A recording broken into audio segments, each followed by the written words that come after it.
स्वागत है। आज हम एक ऐसी कहानी और एक ऐसे विचार पर बात करेंगे जिसने सही में लाखों लोगों की पैसे के बारे में सोच बदली है। हम बात कर रहे हैं बर्के हेजेस की किताब the parable of the pipeline के बारे में। इसके जो मूल सिद्धांत हैं और आज के ज़माने में मतलब 2025 में ये कैसे लागू होते हैं। हाँ बिल्कुल। हाँ हमारे पास इस किताब के कुछ खास आइडियाज़ हैं, कुछ ज़रूरी हिस्से और आज की दुनिया से जुड़े कुछ उदाहरण भी हैं, खासकर ये समझने के लिए कि लेवरेज सही संसाधनों का स्मार्ट तरीके से इस्तेमाल करके कैसे फाइनेंशियल फ्रीडम मिल सकती है। तो आज की इस चर्चा का मकसद क्या है, हम समझेंगे बिल्कुल सरल भाषा में कि सिर्फ अपनी मेहनत, अपना टाइम बेचकर पैसा कमाने, जिसे किताब में बाल्टी ढोना कहा गया है, हाँ बाल्टी ढोना, और ऐसे सिस्टम बनाने में क्या बुनियादी फर्क है जो आपके सोते हुए भी आपके लिए पैसा कमाते रहें, मतलब पाइपलाइन बनाना। बिल्कुल।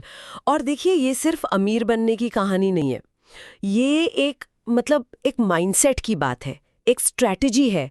हम देखेंगे कि ये विचार आज की जो तेज रफ्तार दुनिया है, जहाँ टेक्नोलॉजी रोज बदल रही है, वहाँ कितने काम के हैं। सही, तो चलिए शुरू करते हैं, इस विचार को थोड़ा खोलते हैं। हाँ, तो कहानी से शुरू करते हैं जो इस किताब का बेस है। इटली का एक छोटा सा गांव, वहाँ पानी की बहुत दिक्कत थी। 2 चचेरे भाई थे, पाब्लो और ब्रूनो।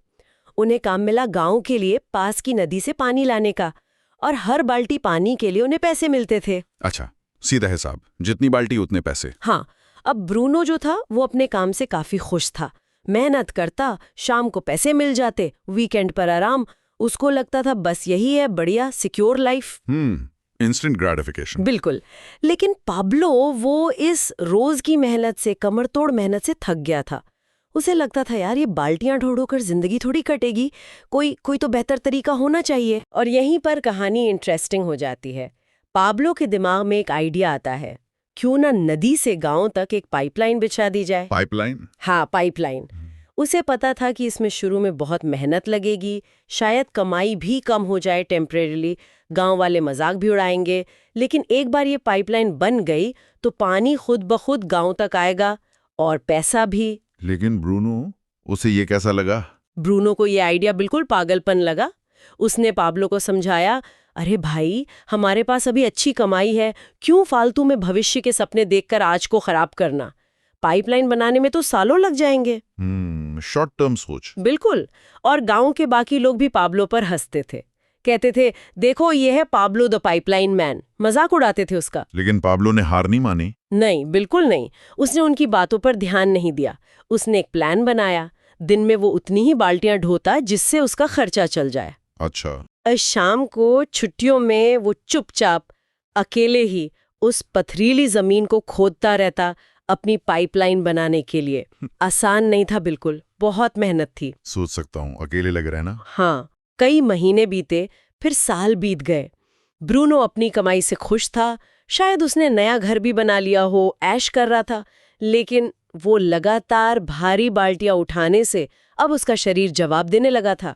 वो पहले से ज्यादा थका थका, बूढ़ा सा दिखने लगा था। और पाब्लो, उसकी वो सालों की मेहनत, वो लगन रंग लाई। आखिरकार वो पाइपलाइन बनकर तैयार हो गई। वाह।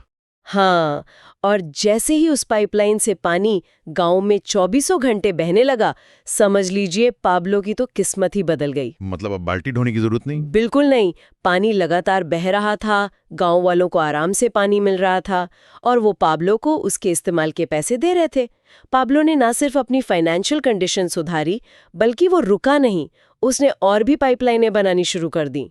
अच्छा। हाँ, जिससे उसकी संपत्ति, उसकी इनकम कई गुना बढ़ गई। और ब्रूनो वो बस देखता रह गया।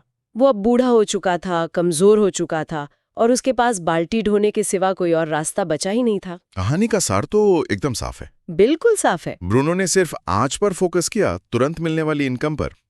पाब्लो ने कल के लिए सोचा। उसने एक सिस्टम बनाया, एक एसेट बनाया जो उसके बिना काम किए भी उसे इनकम देता रहा। तो इस कहानी से जो 2 मेन बातें निकलती हैं, बाल्टी ढोना और पाइपलाइन बनाना, इन्हें थोड़ा और साफ करते हैं। बाल्टी ढोना मतलब एक्टिव इनकम, है ना? सही कहा, एक्टिव इनकम। ये वो इनकम है जिसके लिए आपको लगातार अपना टाइम और मेहनत लगानी पड़ती है। जैसे नौकरी। हाँ, जैसे नौकरी, आप महीना भर काम करते हैं तब सैलरी मिलती है। या कोई डॉक्टर है, मरीज देखेगा तो फीस मिलेगी, है ना? काम बंद तो कैसाना बंद। आपकी इनकम सीधे आपके लगाए गए टाइम और मेहनत पर डिपेंड करती है। ठीक है, और पाइपलाइन बनाना क्या है फिर? पाइपलाइन बनाना ये है पैसिव या रेजिडुअल इनकम के सोर्स तैयार करना। मतलब आप एक ऐसा एसेट या सिस्टम बनाते हैं जो आपके लिए पैसा कमाए, भले आप उस वक्त एक्टिवली काम ना कर रहे हो। इसमें शुरू में बहुत मेहनत लगती है, टाइम लगता है, धैर्य भी चाहिए और दूर की सोच भी। लेकिन एक बार ये सिस्टम चल पड़ा तो ये आपकी मनी मशीन बन सकता है। जैसे कोई उदाहरण? जैसे किराए पर दिया हुआ घर। आपने एक बार घर बना दिया या खरीद लिया, अब किराया आ रहा है। या स्टॉक मार्केट से मिलने वाला डिविडेंड। आपने पैसा लगाया, अब कंपनी आपको प्रॉफिट का हिस्सा दे रही है। या मान लीजिए आपने कोई किताब लिखी या गाना बनाया तो उसकी रॉयल्टी आती रहती है। ये सब पाइपलाइंस हैं। किताब में बरके हेजेस एक बड़ी पते की बात कहते हैं। आम लोग बाल्टियां ढोते हैं जबकि अमीर पाइपलाइन बनाते हैं। सुनने में बड़ा सिंपल लगता है पर है बड़ा गहरा। बिल्कुल, बहुत गहरा। सच्ची दौलत का मतलब सिर्फ ढेर सारा पैसा होना नहीं है। असली दौलत है अपने टाइम पर अपना कंट्रोल होना। ये आज़ादी कि आप अपना वक्त कैसे बिताना चाहते हैं। हाँ, ये बात सही है।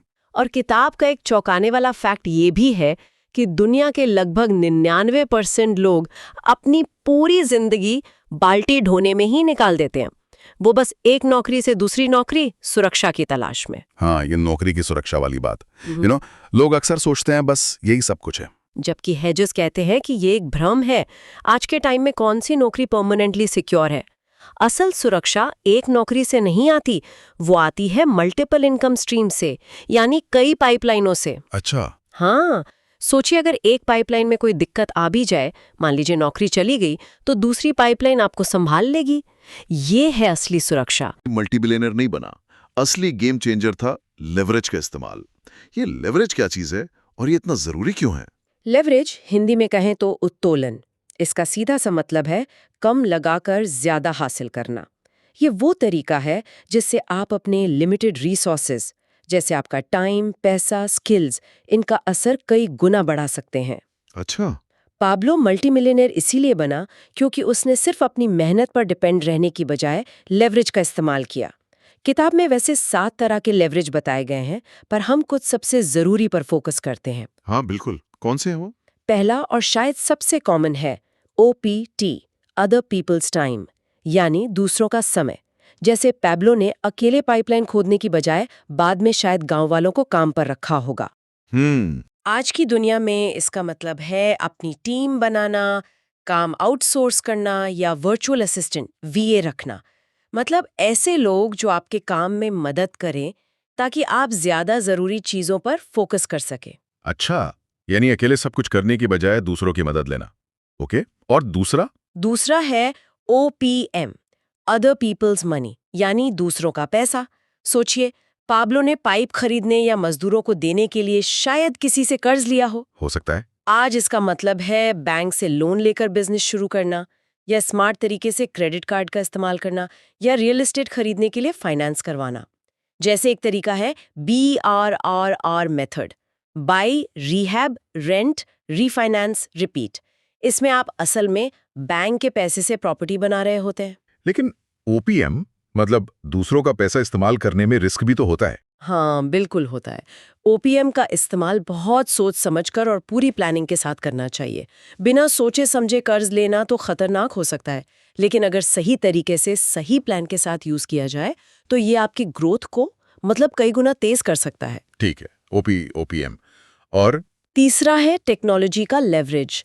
ये आज के टाइम में बहुत पावरफुल है। टेक्नोलॉजी जैसे? सोचिए, पाब्लो ने खुदाई के लिए शायद बेहतर औजारों का इस्तेमाल किया होगा, या पानी ढोने के लिए पहिया गाड़ी का। ये उस समय की टेक्नोलॉजी थी। आज तो टेक्नोलॉजी का लेवरेज जबरदस्त है। AI टूल्स हैं जो आपके लिए कंटेंट लिख सकते हैं या डिजाइन बना सकते हैं। ऑटोमेशन सॉफ्टवेयर है जैसे ज़ैपियर जो आपके अलग अलग ऐप्स को जोड़कर काम ऑटोमेट कर देते हैं। या फिर डिजिटल प्रोडक्ट्स बनाना, जैसे कोई ऑनलाइन कोर्स या ई-बुक आपने एक बार बनाया और टेक्नोलॉजी की मदद से आप उसे हजारों बार बेच सकते हैं बिना ज़्यादा एक्स्ट्रा मेहनत के। ये सब टेक्नोलॉजी लेवरेज है जो आपकी पहुंच और कैपेसिटी को कई गुना बढ़ा देता है। तो मतलब सिर्फ मेहनत नहीं बल्कि दूसरों के टाइम, पैसे और टेक्नोलॉजी जैसे रिसोर्सेज का स्मार्ट इस्तेमाल करके ही पाइपलाइन को तेजी से और बड़ा बनाया जा सकता है। ये तो वाकई सोचने का नजरिया बदल देता है। सही कहा। और एक और लेवरेज है जिसका जिक्र बहुत जरूरी है, कंपाउंडिंग यानी चक्रवर्ती ब्याज। हाँ, ये तो सुना है। आइंस्टाइन ने इसे 8वां अजूबा कहा था शायद। बिल्कुल, इसे अक्सर दुनिया का 8वां अजूबा कहा जाता है। इसकी शुरुआत बहुत धीमी होती है, लेकिन लंबे समय में ये कमाल के नतीजे देता है। ये वो पाइपलाइन है जो टाइम के साथ खुद ब खुद बड़ी होती जाती है, अगर आप में धैर्य हो और आप शुरुआती मुनाफे को वापस इन्वेस्ट करते रहें। ये कंपाउंडिंग वाली पाइपलाइन सुनने में तो बहुत अच्छी लगती है, पर इसमें पेशेंस बहुत चाहिए होगा। हाँ बिल्कुल, इसीलिए किताब में इसे अदृश्य साल से शुरू होने वाला बताया गया है। मतलब कई सालों तक शायद आपको कोई खास ग्रोथ ना दिखे, लेकिन जो टिके रहते हैं उनके लिए ये पहले स्नोबॉल बनता है और फिर एवलांच यानी बर्फीला तूफान बहुत तेजी से बढ़ता है फिर। तो ये तो हुए पाइपलाइन बनाने के सिद्धांत और उन्हें पावरफुल बनाने के तरीके, यानी लेवरेज।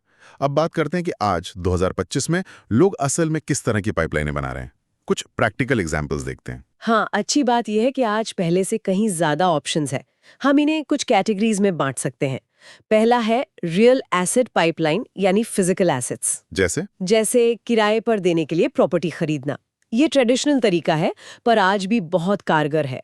लोग सिंगल फैमिली घर लेते हैं या मल्टी यूनिट बिल्डिंग या आजकल एयरबीएनबी के लिए भी प्रॉपर्टी तैयार करते हैं। ठीक है। इसी में आता है डिविडेंड देने वाले स्टॉक्स या ईटीएफ्स में इन्वेस्ट करना, जैसे एससीएचडी जैसे फंड्स हैं। ये कंपनियां जो प्रॉफिट कमाती हैं उसका हिस्सा डिविडेंड के रूप में इन्वेस्टर्स को देती हैं।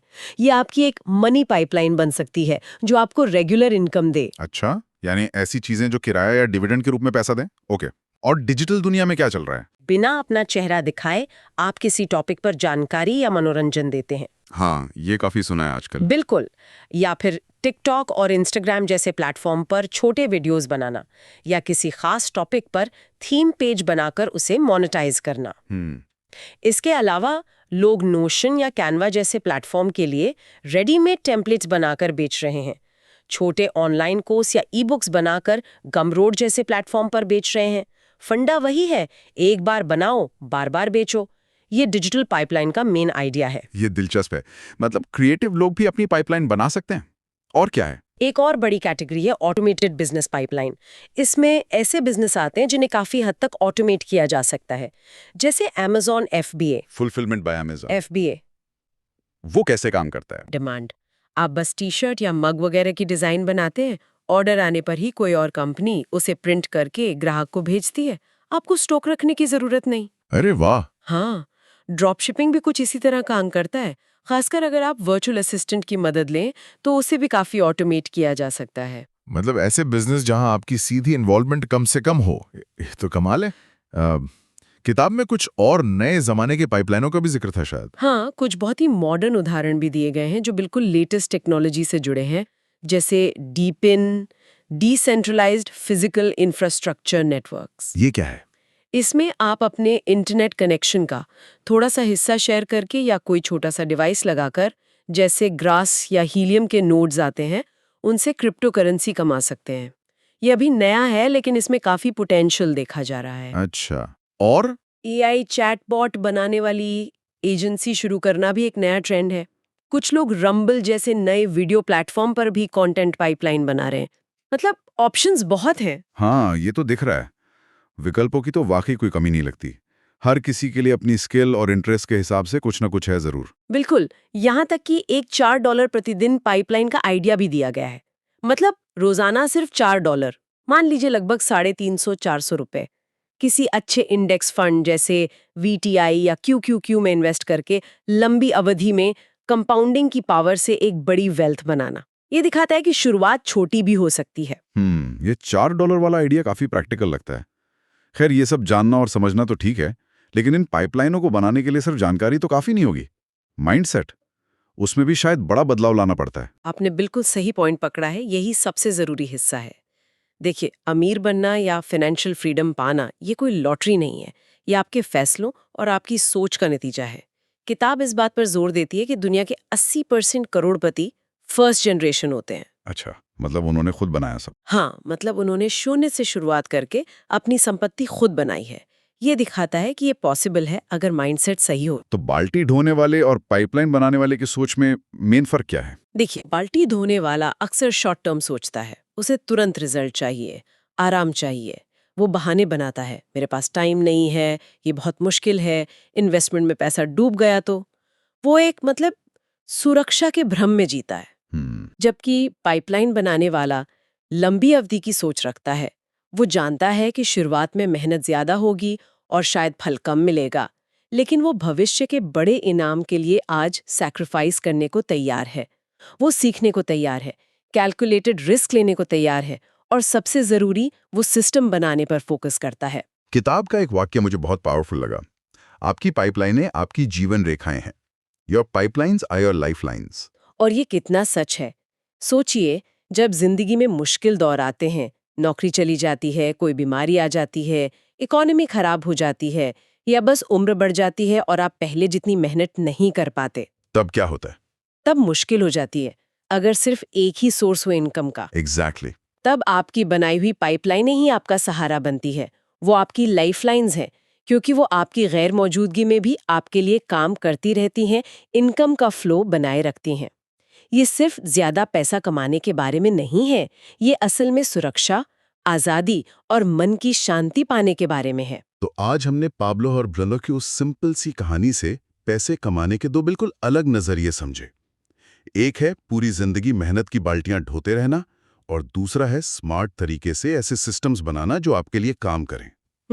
हमने लेवरेज की ताकत को भी देखा कि कैसे सही संसाधनों का इस्तेमाल करके अपनी ग्रोथ को मल्टीप्लाई किया जा सकता है, और ये भी जाना कि 2025 में रियल एस्टेट से लेकर डिजिटल कंटेंट और ऑटोमेटेड बिजनेस तक पाइपलाइन बनाने के कितने अलग-अलग और मॉडर्न तरीके मौजूद हैं। बिल्कुल। और इसी से जुड़ी एक बहुत इंटरेस्टिंग तुलना किताब में की गई है। 50 साल का प्लान बनाम 5 साल का प्लान। 50 साल का प्लान बनाम 5 साल, ये क्या है? 50 साल का प्लान वो ट्रेडिशनल रास्ता है। थोड़ा थोड़ा बचाओ, धीरे धीरे इन्वेस्ट करो और उम्मीद करो कि 65-70 साल की उम्र तक रिटायर होने लायक पैसा जमा हो जाएगा। ये ब्रूनो का रास्ता था, एक तरह से। ओके। और 5 साल का प्लान? दूसरों का पैसा, दूसरों का टाइम, टेक्नोलॉजी, नेटवर्क, इन सब का अग्रेसिवली और स्मार्ट तरीके से इस्तेमाल करके सिर्फ 5 साल के अंदर फाइनेंशियल फ्रीडम हासिल करने का टारगेट बनाना। किताब का तर्क है कि आज के जमाने में सही स्ट्रेटजी और एक्शन के साथ ये पॉसिबल है। ये समझ लीजिए आधुनिक पाब्लो का रास्ता हो सकता है। 5 साल में फाइनेंशियल फ्रीडम, ये तो बहुत एम्बिशियस लगता है। बिल्कुल है, लेकिन ये सोचने पर मजबूर करता है। तो अंत में सवाल यही उठता है, क्या कोई वो धीमी, सुरक्षित मानी जाने वाली राह चुनना चाहता है, जिसमें शायद मंजिल आने से पहले ही सफर की एनर्जी खत्म हो जाए, या फिर तेजी से आजादी पाने के लिए लेवरेज और सिस्टम बनाने का वो चैलेंजिंग लेकिन पोटेंशियली ज्यादा फायदेमंद रास्ता अपनाना चाहता है? ये चुनाव तो हर किसी को खुद ही करना होगा। बिल्कुल, ये चुनाव व्यक्तिगत है, लेकिन जैसा बड़के हिजज ने कहा, आपकी पाइपलाइनें आपकी जीवन रेखाएं हैं। सोचने वाली बात बस ये है कि आप अपनी जीवन रेखाएं बनाना कब शुरू करेंगे।